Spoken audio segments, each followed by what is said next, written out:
Okay, good afternoon, everyone. Very good to see you. I'm told we're now live. I've got no idea if we actually are or not, and I hope this works.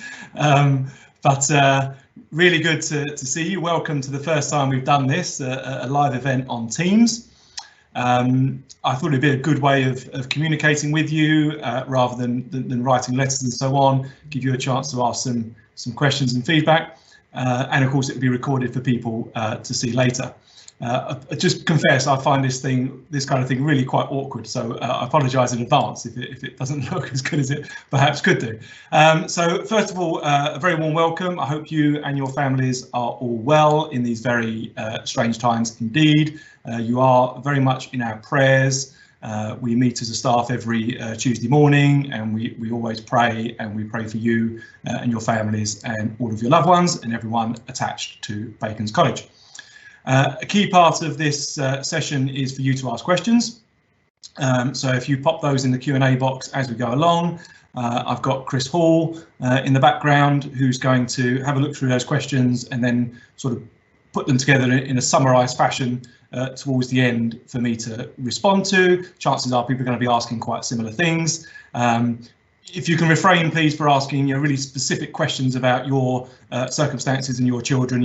It's got to really be for the benefit of everyone. If you have got any specific queries you need to ask, your best bet is to contact the head of year or myself if you need to, and we'll deal with that.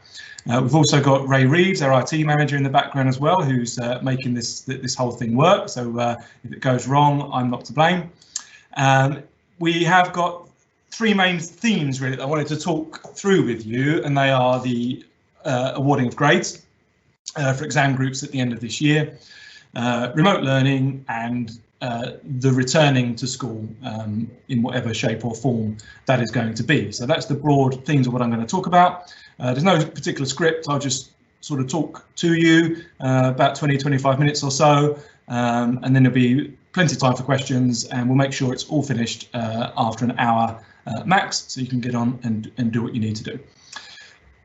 Okay, so let's get started on the content then. So first thing I deal with is grades, and this is obviously most relevant to parents of children in year 11 and 13, but it's an important issue that I'm sure everyone will want to have an awareness of. So if we just go back in time a little bit, when we had the announcement that schools were due to close from the Prime Minister, we were also told at the same time that exams would be cancelled in the summer period, but pupils would receive the qualifications that they deserved and were entitled to. So that was quite a bold thing to say, but at least it would have been a lot worse to say to pupils and parents, we don't know if the exams are going to happen or not. I don't think that would have been good. So at least we knew at that point. I think something to bear in mind is that however the process is carried out, it's not going to be imperfect. It can't be in the current circumstances, but then neither are exams. Some children don't perform as well in exams as you would expect. Some pupils overperform sometimes that you don't expect. So no system is perfect, and what we're in at the moment is certainly not a perfect system.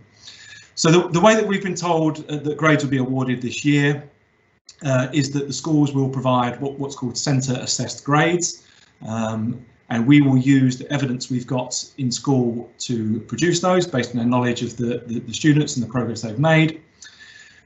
We will then submit those to the exam boards along with a rank order. And a rank order means literally all the pupils in every subject will be ranked from 1 to the lowest number, depending on how many pupils are studying that subject.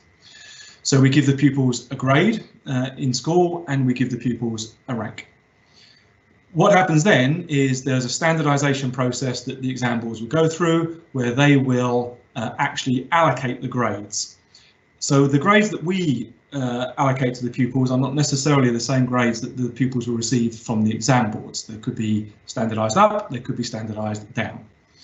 The methods that the exam boards are going to use to do that, we don't actually know. That's been in consultation, and that detailed method is being worked out. It will be some enormous statistical formula taking accounts of masses of data, but they will look at things like expected national grades across the whole country, the ability level of the school that the pupils go to. That's quite a good thing for us because our ability profile is very high. and also the previous results that the schools achieved in recent years. Again, that works in our favour because the school's got good results in recent years and they're on an improving trend, and you'd hope that that would be expected to continue. What the exam boards won't change is the rank order, so that remains the same, and if they need to change the number of pupils that are receiving each grade, they will simply slide pupils up or down the rank order into different grade thresholds, grade groups. What we can't do is we can't share the grades that we've awarded and the rank orders with pupils and parents, and we won't do that, and we've been instructed not to do that. And we do know that the results the pupils will receive will be the same, on the same times as would be expected on the normal results days, and they will have the same credibility as if the pupils would have done the exams in real things. So for prospective employers and universities, the grades that they received this year will have equal worth to the grades that would have been received if we were in normal circumstances. So I'm sure there's still some anxiety out there. I think probably the way it's going to be done is about as good as it could be in the current circumstances. But clearly, some pupils and parents will be anxious about the grades until the moment they're finally received. Ofqual, who are the exams regulator, have said that there will be an appeals process. We don't know exactly what that's going to look like, but there will be the right to appeal. And also pupils may resit the exams in either the autumn of this year or the summer of next year if they feel they didn't get the grade they should have done and they want an opportunity to improve on that grade. What some pupils and families probably don't realise, and I'm going to come back to this a couple of times in a different context as well, is what we call comparable outcomes. So for many years now, Ofqual, the exams regulator, have established what's called comparable outcomes, and that means that the results that pupils get across the whole country are broadly the same from one year to the next. So if you remember when the results comes out every August, the headlines normally say record exam results for the 5th year, whatever it might be, but in actual fact, the exam results never really change by more than 1% or so. It's usually a fraction of a percent. So what that means is that the results every year are by and large the same. You never get massive swings of results going up or down 10 or 20% from one year to the next. So what that means in this year is that the grades that pupils will receive across the whole country should by and large be very comparable to the results that pupils got last year and the results that pupils will get next year in 2021. The difficulty will be inevitably that the results the schools will submit are probably going to be slightly generous because we want the best for our pupils. They won't be unrealistic, but they might be slightly generous. And so there is a chance that Ofqual may reduce the grades overall in order to get to what would be an expected national figure. I feel that the exams regulator will probably have to allow a degree of grade inflation this year and allow the grades to go up because that's probably the right thing to do in this climate. There is a large element of doubt, and it's important where there is an element of doubt that the pupils get the benefit of that doubt. Just like in cricket, if there's doubt in the decision, the batsman gets the benefit to make the, or the batswoman as well, gets the benefit to make sure the game's more interesting. In this situation, I think there'll be a lot of pressure to not disadvantage the pupils unfairly, and therefore we would very much hope that the pupils do get the grades that we do feel they should get. And we certainly won't be under predicting the grades that we're going to submit, but we won't be unrealistic in the grades we're going to submit as well, because the outcome of that could be that the whole school's grades get moderated downwards, and that would be very unfair for the pupils that would affect. So I can't say a great deal more about that because we don't know anymore. It's gone very quiet from Ofqual for the last few weeks. As we know more, we will let you know, but I suspect that most things are now outside of our control and we won't be able to do a great deal until the results start coming out from the exam boards. So the second thing I wanted to talk to you, not with you, to you, was the remote learning world that we're in now. And clearly pupils can't be in school, or the vast majority can't be in school, and we're in a world of remote learning. Generally, the pupils have done well. The staff, I'm confident, have done well. I don't think anything is expected to be perfect in this current climate. I thank you for your support in helping us teach the children remotely. It's not easy, and we do absolutely need your support. But I honestly feel that we're making a good fist of it. I know from my experience in my children's primary schools, I don't think what they're doing is great, and they're giving them like an online learning link and pretty much telling them to get on with it. And our staff, I know, are doing a lot more than that. There are a lot of resources out there, so our staff are providing resources. There's the United Learning's pupil-facing website, which is available through our website for children as well. There's the Oak Academy that's available nationally. So there's a lot of resources out there that we push to students to use, and really, you know, they're in a great place to be able to take best benefit of that.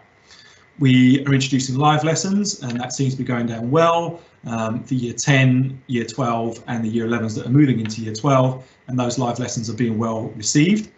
I'm reluctant to make live lessons compulsory at all times, because staff are delivering those live lessons from their own homes, and you know, you've got to bear in mind the privacy that they're entitled to as well. But certainly we are encouraging live lessons to take place.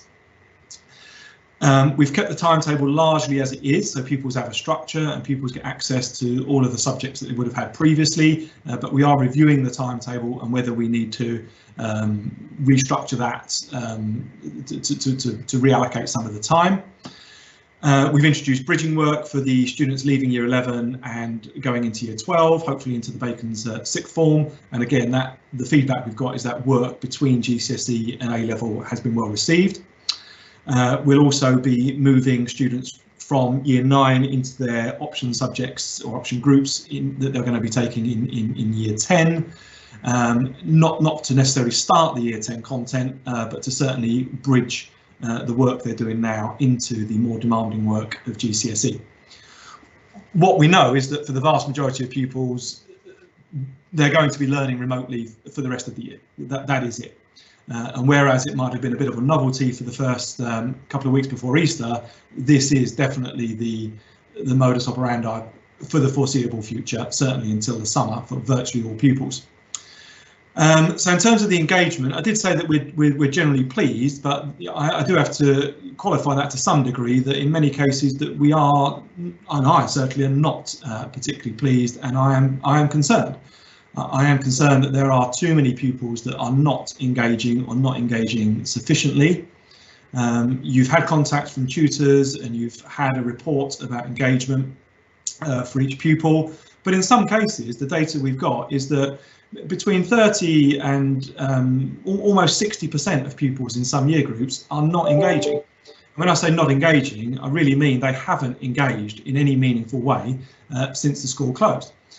In some year groups, between 50 and 25% of pupils are engaging really well. And by that, I mean they're accessing the work, they're doing the work, and they're sending it back to their teachers, who are giving feedback and sending it back to the pupils. And so they're really making the most of this and taking advantage. However, for the significant proportion of children that aren't engaging, I am really deeply concerned. They will fall behind. There is no doubt about it that when we get back to normal and learning commences as normal, those children will be hugely behind and hugely disadvantaged. And the gap between those pupils that are making progress and those pupils that are not will become ever more evident. And that's something that worries me, and we've got to do something to prevent. I'm aware that some pupils' home circumstances are not ideal, their access to IT, the number of siblings, and creating a calm environment to work in and so on. And that's for a relatively small number. There are, we have to accept the fact, a significant number of students who are not engaging because they don't want to or they're not motivated to. And that really is unacceptable. I do have to frame it in quite strong terms. I'm talking particularly to some year 10 pupils because we've got an engagement problem in year 10. Those pupils will be doing the same exams in when they get to year 11 as would have been done previously. That is the reality of it. The assessments won't change, the exams won't change. Chances are they're already written a year in advance, and you will be sitting, and those children will be sitting, the same exams. Going back to my earlier comment about comparable outcomes, that also means, and without wishing to get too distracted, that some pupils think that you have to reach a certain percentage in each exam to get each grade. That's not true. What happens is that all the exams get done by all the pupils across the country, and let's say every year only perhaps 10% of pupils will get a grade 9. That means that the first 10% of pupils out of the whole country will get the 9, and anyone outside of that group will drop down to an 8. Once the 8s are filled up, they'll drop down to a 7, and so on and so forth until all of the grades are filled. So what that means is, in reality, that every student in every year group is in direct competition with every other student in that year group, in that subject, across the whole country. So the pupils that are working, the pupils that are learning, will literally push the pupils that are not working and learning down to lower grades. That is the way it is. It is a competition for grades. And if pupils aren't working and aren't making progress, they will not get the higher grades that they thought they would have done previously.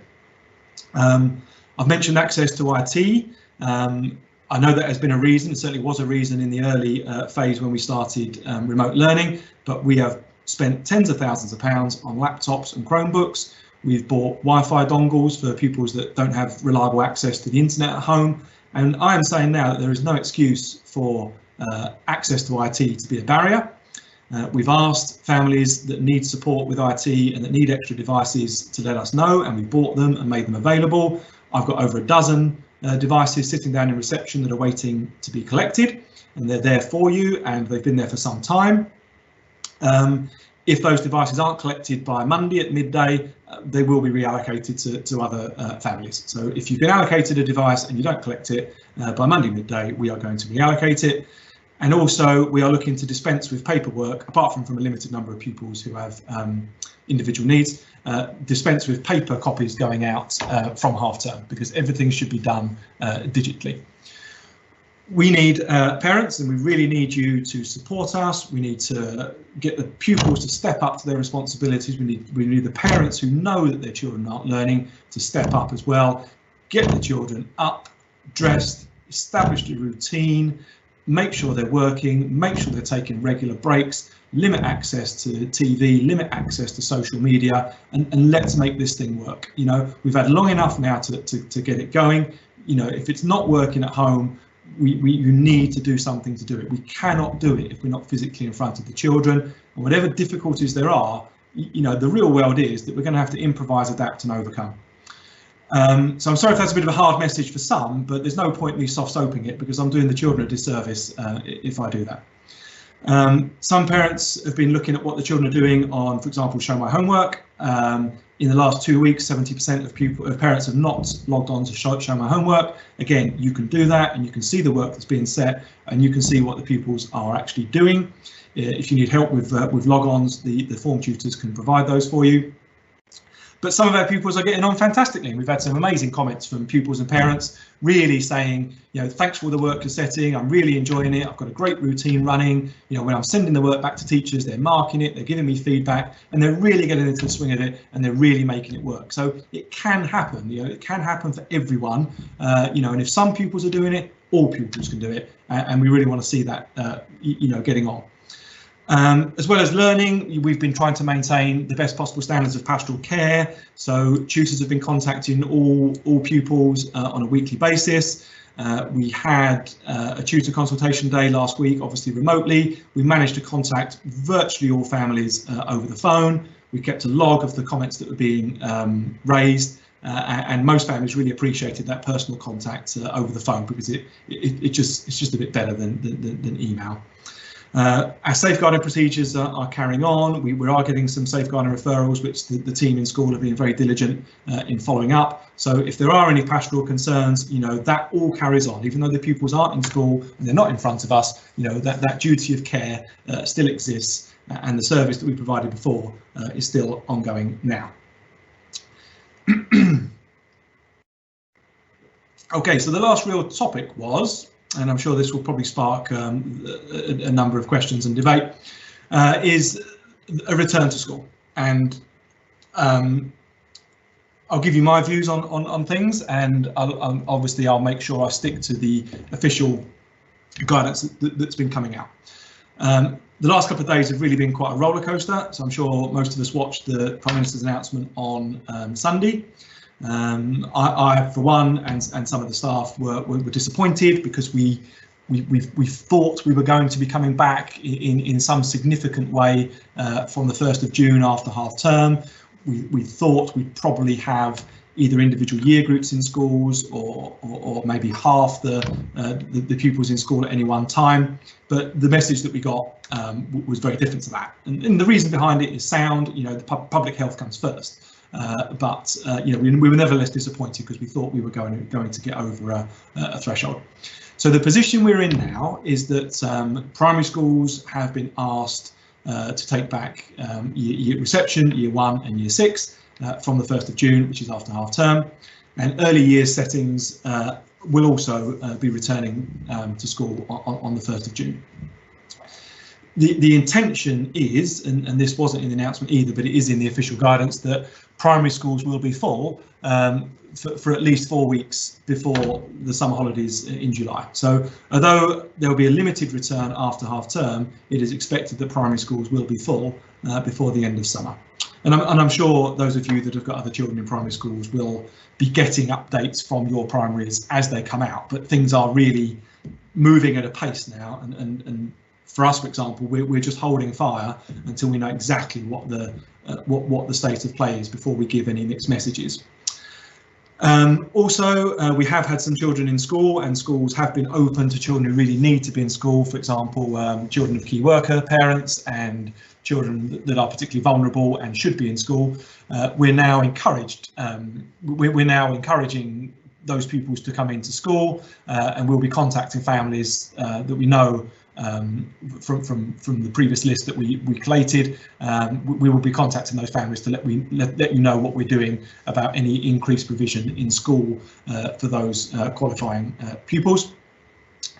What we also have been told since Sunday is that there is an expectation that there'll be some face-to-face contact with year 10 and 12 in primary schools, in secondary schools. That wasn't what was said on Sunday, so it has hit us as a bit of a curveball, but the door is certainly open for some contact with year 10 and 12 from half term, from the 1st of June. May not be on the 1st of June, it may be sometime afterwards, but nevertheless there is capacity for some kind of provision. Just generally, I think it's going to be rather strange for everyone, that's staff and pupils of all ages, to be gradually going back to school, but the official guidance from government is very clear. I do suggest that you do read the guidance that's come out. If you Google, for example, the COVID-19 recovery strategy, it's quite a meaty document, it's 60 pages, but it is very, very clear indeed. I was quite optimistic when I'd read it, and it did clarify a lot of things that are perhaps unclear in social media and some of the main news streams channels. So it will be strange in the early days and early weeks. I will be sending my children back to school. They're in year 1 reception and preschool because I think it's the right thing to do. I think they should be in school. I think it's the best place for them to learn. It's the best place for them to develop. I think it's the best place for them to have that social contact that they've been largely deprived of for a large number of weeks. In terms of risk, I am very confident that risks are very low. Young people have not been substantially affected by the virus. That's not to say they haven't been, and I'm never ever going to downplay some young people, and by young I'm also talking about working age people that have tragically been affected by the virus. But nevertheless, the risk is very, very low, particularly for young people. One day normality will return, and COVID-19, coronavirus, will be a disease that we live with, and we live with dozens of diseases all the time, and it will have to be something that we need to adapt to and live with, because it could be around for years, if not forever. I know people are talking about vaccines and cures, but that is in all likelihood a very long way off, and we do need to get lives back to a degree of normality as soon as we can, without putting people at unnecessary risk. Obviously, parents are concerned about risk. I totally understand that. I think it's something that will gradually be overcome as we feel normality returning and we see people going back to work and we see more people out and about. It will feel more normal for children to be in school, but certainly for the early days and weeks, I totally understand that is going to be certainly unusual. So for year 10 and 12, we don't know yet. It's been so recent. We're just going through some ideas about what it could mean for them, but certainly our intention is we do want to be seeing year 10 and 12 in school to some degree from some point after half term. I know I'm being vague because we haven't worked it out yet, but there's more guidance coming out from the department. But the intention is that we do want to start seeing year 10 and 12 back in school. It won't be the whole year groups at any one time. It won't be running a full timetable, but there will be a degree of in-school provision provided. That's about all I can say at the moment. In terms of allaying any fears parents might have, the guidance that's been received from the DfE is very, very comprehensive. It's really based on expert scientific advice. The protective measures that have been that schools are required to adhere to are very sensible. They're not difficult to implement. We will have no problem implementing those protective measures, and it's quite clear to see the benefit that they will have in reducing the risks of, first of all, children and staff coming to any harm, but also the spread of the virus and risking an increase in the virus across the community. I would suggest that parents, particularly parents of year 10 and 12, but also looking ahead to September, we do expect that all pupils will be coming back to school in September. It would be worth thinking about things like journeys to school. We've been advised to avoid public transport, particularly at peak times. That doesn't mean we can't use public transport, but if we can seek ways to avoid it, it will reduce the contact and increase social distancing and reduce the spread of the virus.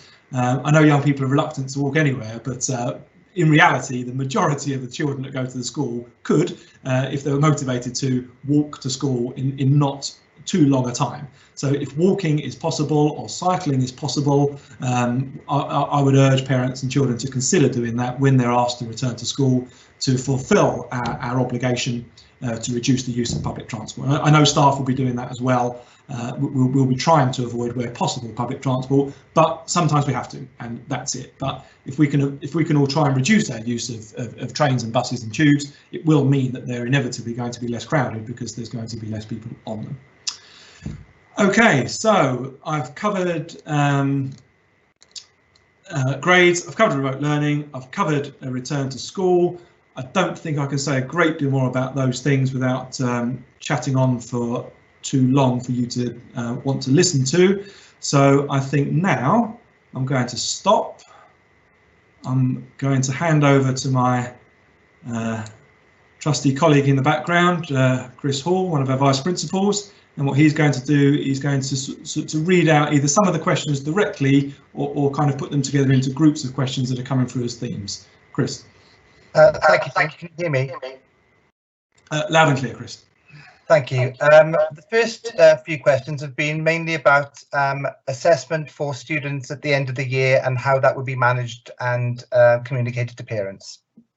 Yep, okay, thank you. Yes, we've anticipated that for most pupils, so in years, for example, 7 to 9, there will still be end of year assessments, but in reality, the best we're going to be able to do is probably an open book assessment, where we'll send the assessment papers or formats to the students, and they can be performed open book, and then the staff will mark them. The logistical difficulty of sending any kind of test or exam that can be done under test conditions in test time at the same time is virtually unfeasible. We'd require parents to supervise the children at the same time to make sure that the exam wasn't compromised. I don't think that's practical. So for those pupils, we will devise some kind of open book assessment. Because we've now been given a degree of leeway for year 10 and 12 to come in, I certainly intend to be setting end of year assessments for year 10 and 12. Year 12 engagement is pretty good, so well done year 12, and well done to the parents of year 12 that are keeping on top of their work. For the year 10s who aren't engaging particularly well, just a word of warning to you, there will be assessments at the end of the year. They will be in school because we can do that, and they can be done under test conditions. We will be assessing the work that you are being set now, and we will use that to review courses in year 11. And what I mean by that is that if students are not engaging on a course, or substantially not engaging on a course for a large chunk of time and are not making progress, we will look very seriously at whether it's worth those pupils continuing those courses into year 11 and perhaps modifying their timetables. So thanks for the question. Yes, there will be assessments in some shape or form.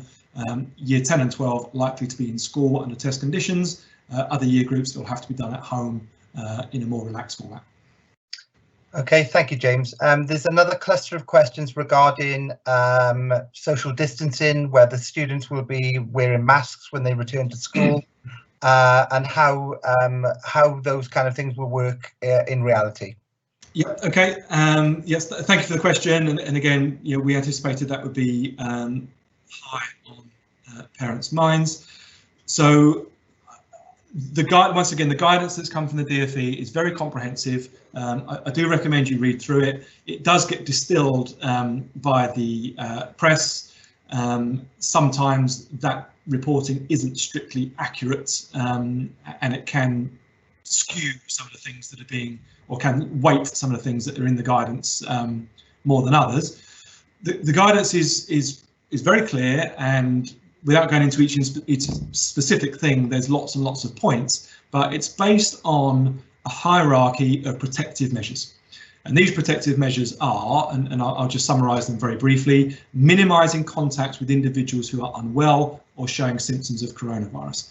And that is the most effective way of reducing the spread of the virus and preventing ill health to pupils and staff, which means that if pupils or staff show signs of the virus, they should self-isolate.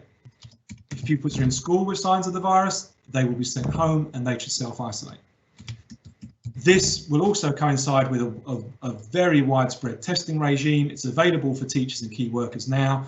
The results usually come through within 24 hours. It will be available to pupils as well. So if a pupil shows signs of coronavirus, if they show symptoms, continuous cough, temperature, for example, they will be sent home, or they should stay at home, but they should get the test. And when the result comes through, if they're negative, they should be back in school. There is also a system of alerting children who are in the same class as that pupil, and there's a procedure to follow there. But it doesn't automatically mean that anyone in the class of someone who's had the symptoms should automatically self-isolate. That would realistically mean that virtually no one would be in school at any one time, because, you know, a cough and a temperature is quite common. It won't necessarily be coronavirus. So that's the first prong. The second is hand washing and cleaning hands. And this was one of the early public health recommendations. And I think now what people have seen is the real benefits of that. When the scientists speak to us in the daily press briefings, they always make that point that hand washing, not touching faces, is an absolutely vital way of preventing the spread of the virus. So we'll be requiring pupils to wash hands more often than usual. Hand sanitizers available as they enter the building, hand sanitizers available around the school, for example, and really good hand washing and hygiene. Good respiratory hygiene, which is the catch it, kill it, bin it approach. So, you know, if pupils have to cough or sneeze, they do it into a handkerchief or a tissue, and that is disposed of, and the bins are emptied regularly.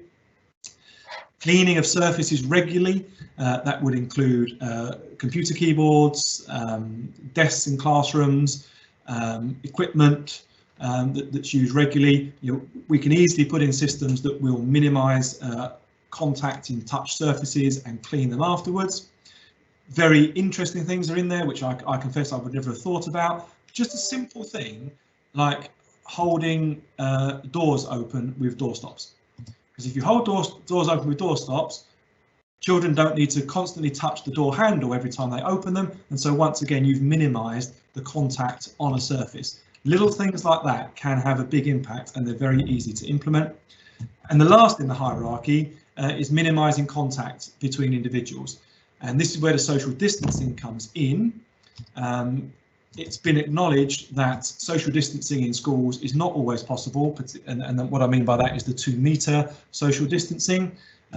Young children, for those of you with primary age children, it's been acknowledged that the youngest children just simply can't socially distance. They're not able to regulate themselves to that extent. So in classrooms in secondary schools, there is more specific guidance, but it's mainly around classes will be half classes, certainly initially. So there'll be no more than 15 students in a classroom. That will spread the pupils out. It may not always be 2 metres, but the scientific advice is that that is not the most important thing in preventing the spread. The other measures that I've mentioned are, but the children will be spread out, a maximum of 15 or slightly over in some cases in each classroom, but also trying to keep the students in the same group. So they don't go from 6 lessons a day and they're with 6 different groups of children, because then they're having contact with potentially hundreds of different children in the space of one day. So if they can be taught in the same or similar group for most of the day, that will reduce the contact they'll have with other pupils.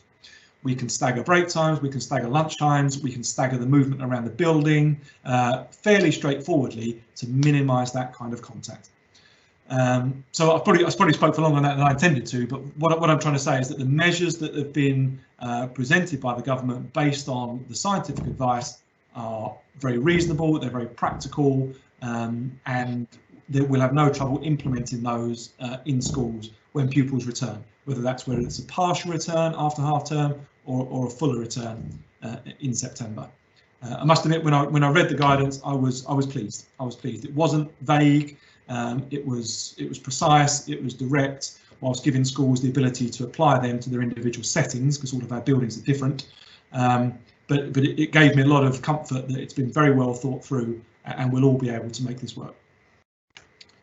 Thank you, James. There's been a number of very complimentary emails about the curriculum provision that we're providing, but a few questions about the PSHE and emotional and mental support for our students.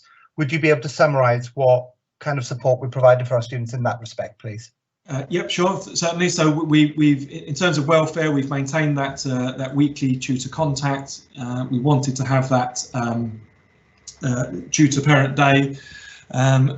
Bear in mind also that we as teachers don't phone pupils, so we can't pick up the phone to a pupil. That wouldn't be correct for safeguarding reasons. So our contact has to be through you if it's over the phone, or it's done through email if it's direct to a pupil, which obviously isn't as personal as we would like.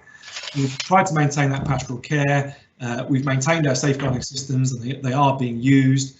We've sent out a huge number of resources for you in terms of enrichment, well-being resources, PSHE resources for you to access. They're all on our website. There is a specific link on the website that takes you straight to them. I'll be totally honest, I was disappointed with the access to the website. I think one of our staff produced a fantastic document with links to everything that's available, and I think it was only downloaded 17 times in the first couple of weeks, which is disappointing, but there is lots out there for parents to do. Counselling is still taking place. That's taking place remotely, and we've identified some pupils that are seeing the school counsellor. The safeguarding team and the pastoral team are phoning and contacting regularly those families who we know probably need a bit more support and a bit more contact than others might need. So I'm confident that what we're offering is good. If you feel that your child would benefit from some more contacts or some more specific engagement, then do please tell us, and we'll always try to improve what we do. Thank you, James. The next questions are related. One relates to what the timetable for the new year might look like, and I know you've addressed this as much as you can with the knowledge that you have. And the second question is related to that, which is a few parents are concerned that maybe year groups will be going back a year, and just want to have a clarity, an unambiguous statement that says that that's not happening. Yes, on the first point, timetables, I think if we just consider the after half term position, the answer is we don't know. Like I say, we certainly want to see year 10 and 12, but it won't be a full timetable. It won't be full time in school. It could be something like year 12 come in for 2 lessons that they would have had out of their 6 for each subject, where they see their teachers. The rest of the time they learn remotely, but we don't know. So we will contact you when we know more about year 10 and 12. For September, as long as the government's recovery plan unfolds as they intend, and that R number that we get told about every day, as long as that R number continues to stay low and come down and not get near or above 1, I certainly expect that all pupils will be back to school in September, and that we'll be running a normal timetable. We don't intend to compress the timetable in September at all.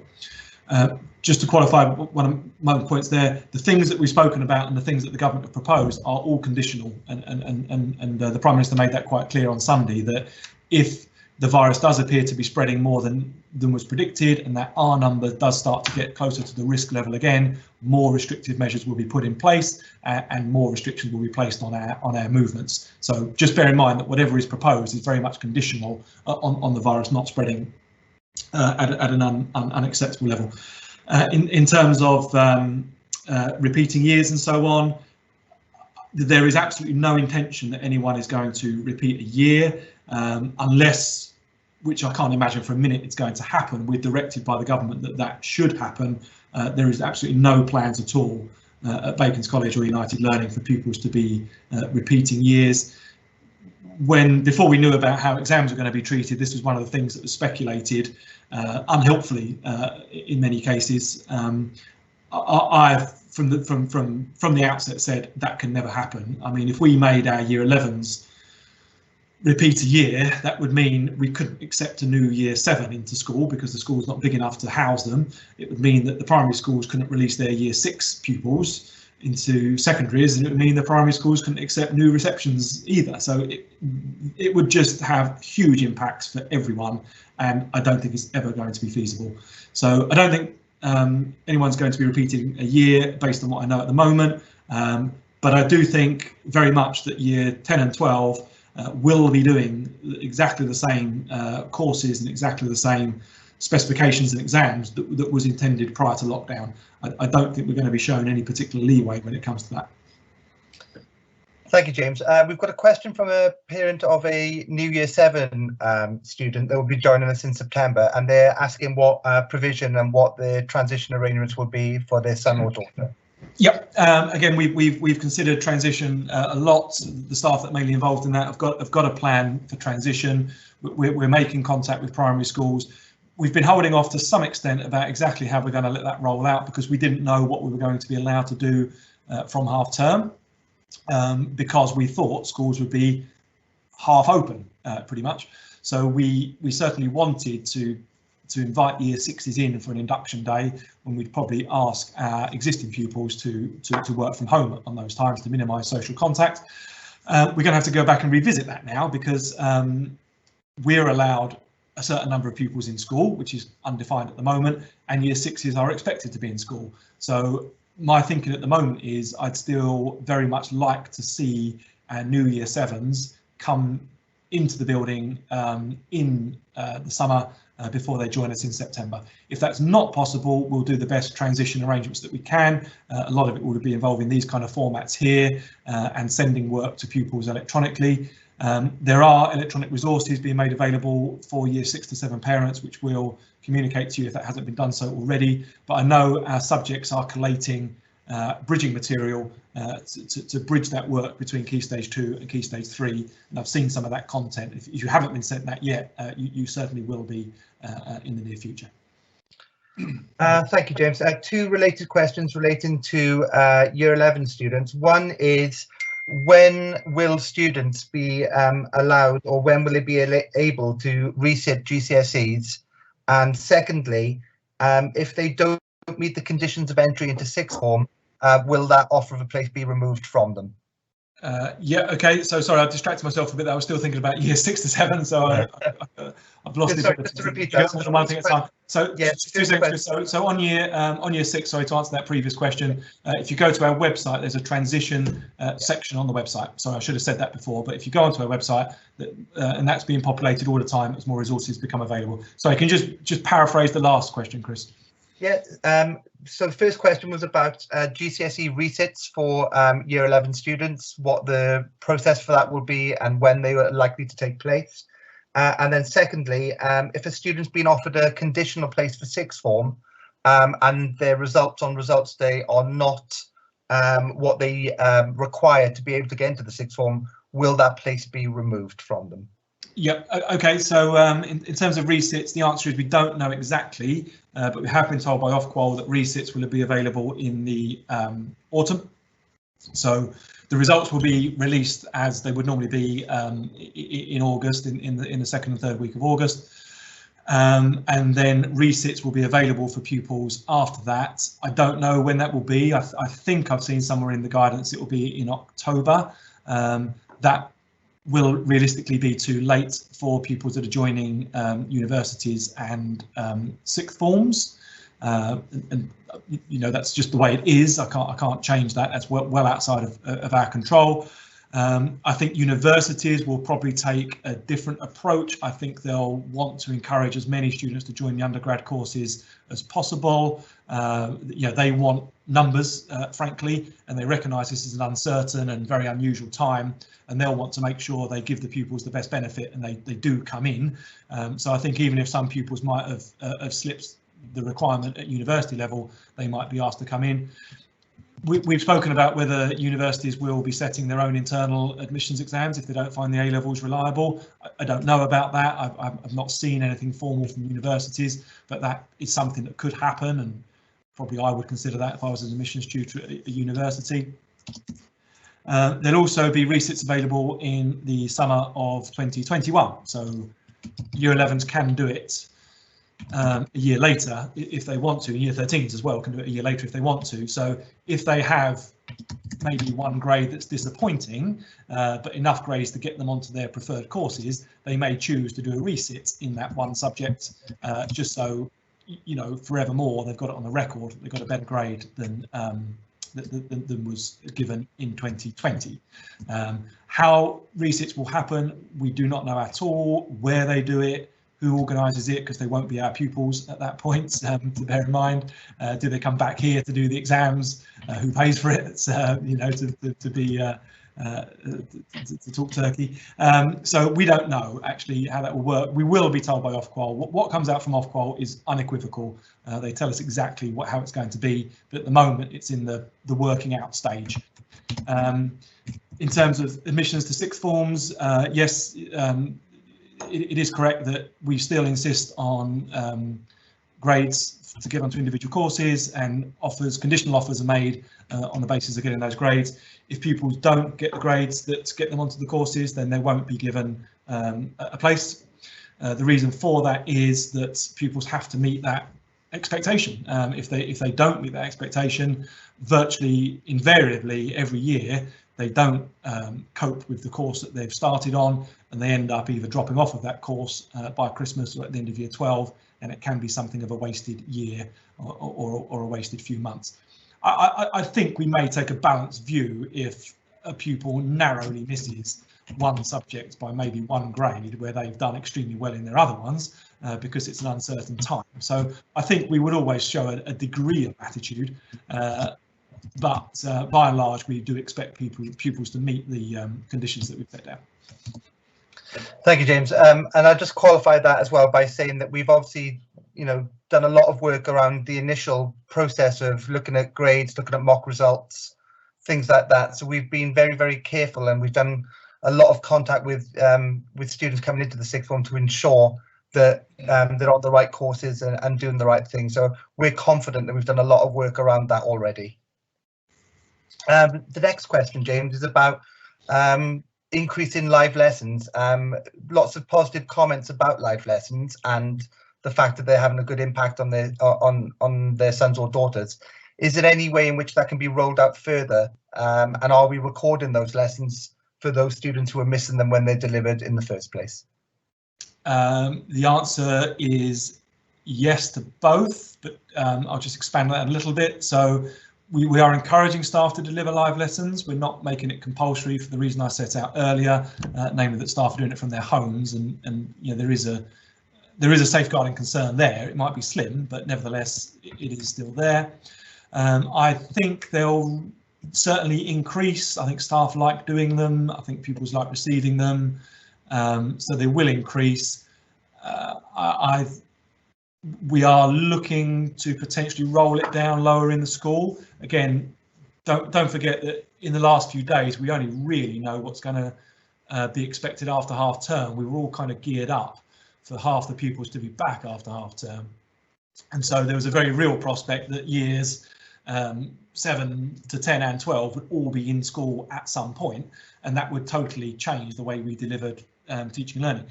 Now we know that years 7 to 9 entirely won't be in school before the end of the academic year. We can now stop distracting ourselves with the reopening of schools to some extent and really focus on how we're going to teach them as best we can remotely. So yes, we do have plans to roll them down lower in the school. Yes, is the answer.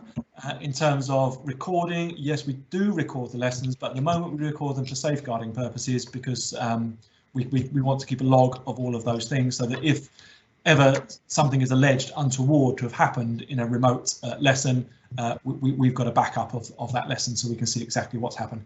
We're not making those lessons available to the other pupils in the class because once again there's a privacy issue that we're releasing videos of children and staff to other children, and that doesn't sit very well with me.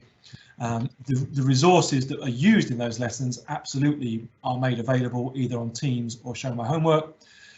So, for example, lots of staff are using PowerPoints with voiceovers and video overs, if such a thing exists, and they are posted on Teams and Show My Homework for pupils to be able to access at a later time.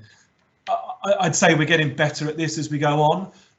You know, we've all learned how to use Teams and Skype and everything in the last few weeks, and we'll continue to get better at it. And staff are certainly, from what I can see, embracing it. I do know colleagues from other schools that are not doing anywhere near as much as we're doing. They're literally posting some work, and then there's no actual interaction with the pupils. But we're trying to improve and trying to do as better as we can.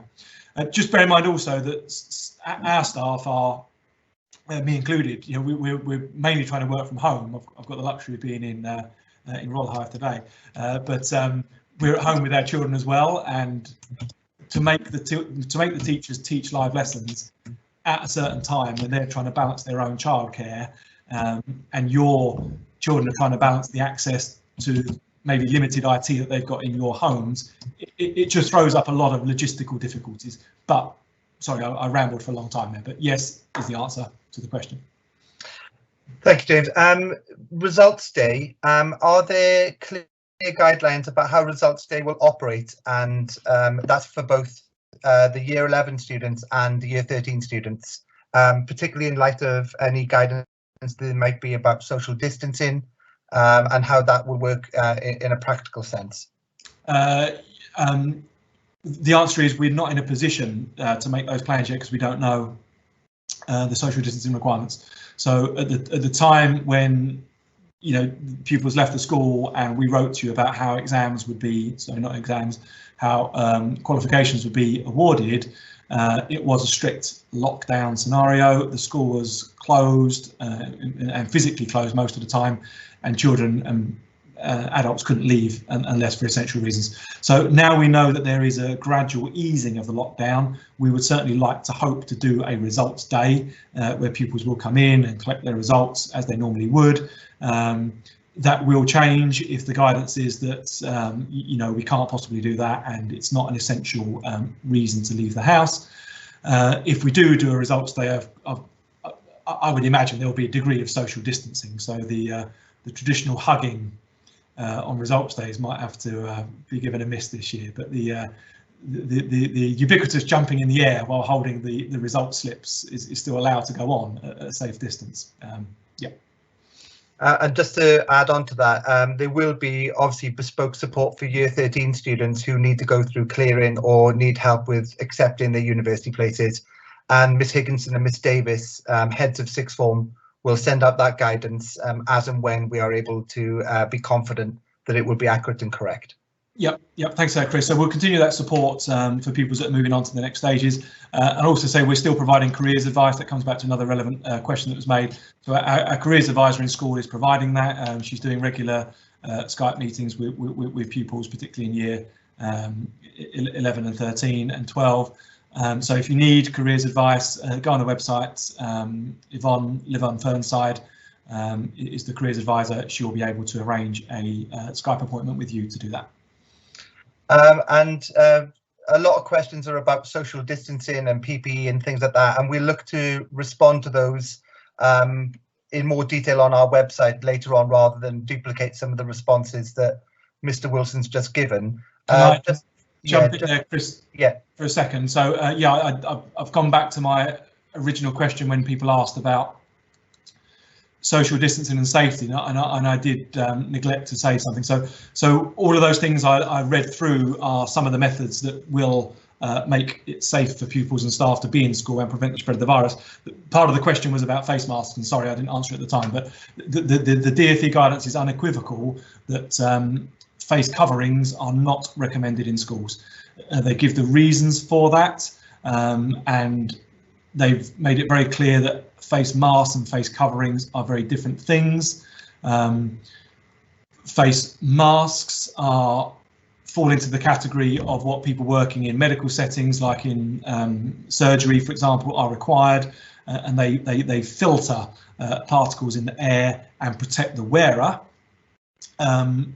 Whereas face coverings don't protect the wearer, but they prevent or reduce droplets going into the air, which reduce the spread of the virus to other people. So when you see the official guidance, and you'll probably have seen it in the news already, we're talking about face coverings. Face covering could be a simple, like a builder's mask that they might wear, but we shouldn't really call it a mask anymore, because it's not doing what a mask does. It covers the face. It's not masking what the person who's wearing it breathes in. So the recommendation is that face coverings are not to be worn in schools. There's very good reasons for that, and also mainly that they're not proven to be effective, and when used wrongly can actually work counter to the purpose, and can actually inadvertently lead to the spread of the virus. And also they're only really valuable when you're having close contact with people that you wouldn't normally come into close contact with. So what that means is that if you're in a class of 14 other children, you're going to be with those children in that lesson for most of the day, for a couple of hours, whatever it might be. You're going to be in constant contact with the same children. So wearing a face covering isn't really going to be effective. But when you're on public transport, for example, and you're in close contact with people who you don't normally come into close contact with, so therefore you're in close contact with hundreds and hundreds of different people over the course of the week, then it is recommended that we wear face coverings. So the guidance from the DfE and the guidance generally from government is quite clear about that, but there certainly won't be a recommendation that pupils and staff wear face coverings in school. Thank you, James. Just coming towards the end, I think we're wrapping it up now, because a lot of the questions are repeating themselves, and we can address those in summary. Just two things to finish. There have been the vast majority of comments have been really positive about what the school's doing, but it is worth highlighting that there are one or two people who have not had contact from tutors. Can we reiterate, please, James, what kind of contact parents or carers can expect from the school to ensure that their son or daughter is both doing the work that they should be doing, and that their emotional and physical health is being looked out for? Yep. So, sorry to hear that. If that parent or parents wants to email myself or Chris after the meeting, or if Chris knows who they are from the Q&A box, then we can certainly contact you individually. So tutors are required to contact pupils weekly. and that gets logged that we've had that contact, and the heads of year are then chasing up to see if that contact hasn't happened. That takes place by email. So we don't want to go for a single week without having any contact with the pupil by email as the most basic means of communication. I know email is not the most personal of things, but it's just one of the only real practical ways of doing it, because like I say, for safeguarding reasons, we can't be phoning pupils on their mobiles. That's not the right thing to do. So there should be weekly email contact. If we don't get email contact, that's escalated to the head of year and the pastoral team. All staff have got mobiles that they can call you from without revealing their own numbers.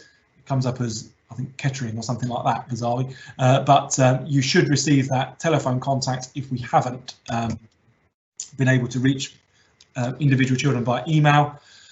We had a tutor consultation day, as I said, and I can't remember off the top of my head, but I think it was certainly 90% contact we'd had with families on that day. Prior to breaking up for Easter, which does seem like a lifetime ago, but it's not actually, we had contact with every single family apart from 3. And we know the circumstances around those 3. One of them had left the country. So if a family hasn't had any contact, you know, that is highly unusual. I apologise if that's happened. You've fallen through a really, really narrow crack somehow, but let us know and we will do that. If any individual families don't feel they're getting the contact they need from tutors or anyone else with any particular needs that they might want to, then let us know and we'll do this better. I think it's never going to be perfect, but we are really trying, and I do know the staff are working. You know, they're working normal working days. You know, they're logging on in early morning and they're logging off late afternoon. You know, we are really trying to work hard to maintain that contact and to give you the best possible deal. And if we've fallen short anywhere, do please let us know. On the flip side of that, sorry, Chris. I was going to say, James, I would qualify that the vast majority of comments have been very, very supportive, but clearly we wanted to address, you know, this forum is for people who are concerned as well, and we just wanted to make sure that your issues or your worries were being addressed. Sure.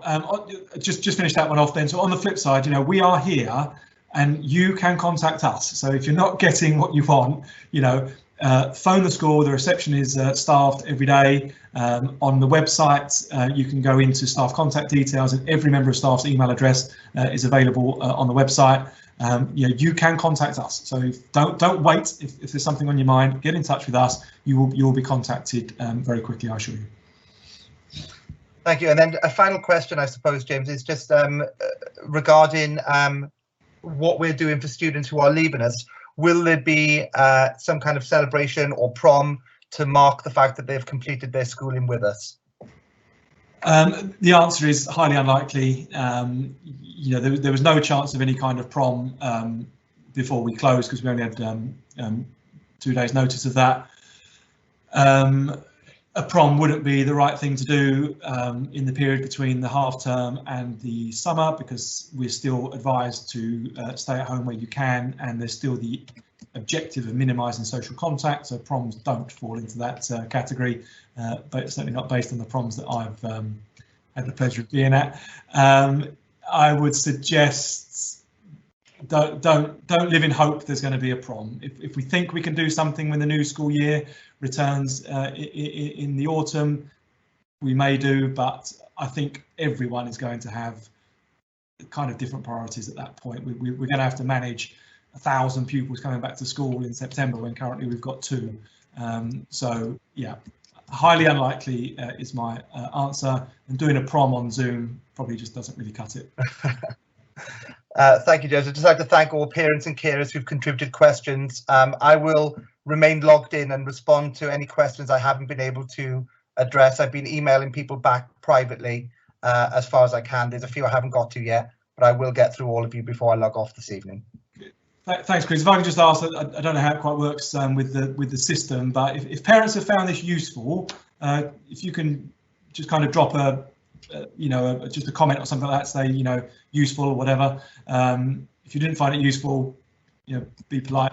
And then if parents do find this useful, we can do this more often. I prefer to do this, as uncomfortable as it is, rather than writing, because you can't always convey the message you want to in the same way. And parents just might find this easier to access on their smartphones, and to be able to come back to later if they find it useful. So if you do find this useful, we can certainly do this more often. There will be a lot more coming out as we start to see the recovery plan unfold. So this could be a good thing to do. So I'm going to leave it there. All I'd say is thanks ever so much for joining me. I'm told we've got a good number of parents on the meeting, so thanks for the time in being there. Thanks ever so much for all you're doing. I know that you're having to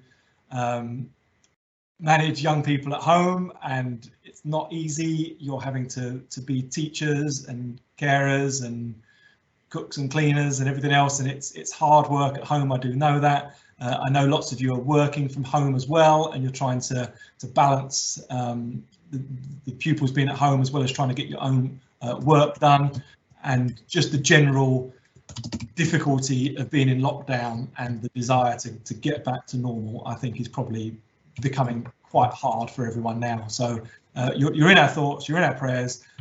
Thank you ever so much for all you're doing. Keep on doing it. I really look forward to seeing you all soon in the face, not on Teams. If I don't see Teams again for a while, I'll be pleased. And we really want to see the children back in school. We're doing what we can, and the building is still the building, and it will be for many years to come, but it's not the same without the children here adding some blood to its veins. So we really look forward to seeing you all here with all of your lovely, happy, smiley faces. So thanks so much for what you're doing. You take care. God bless, and I'll see you again soon. Thank you very much. Bye-bye.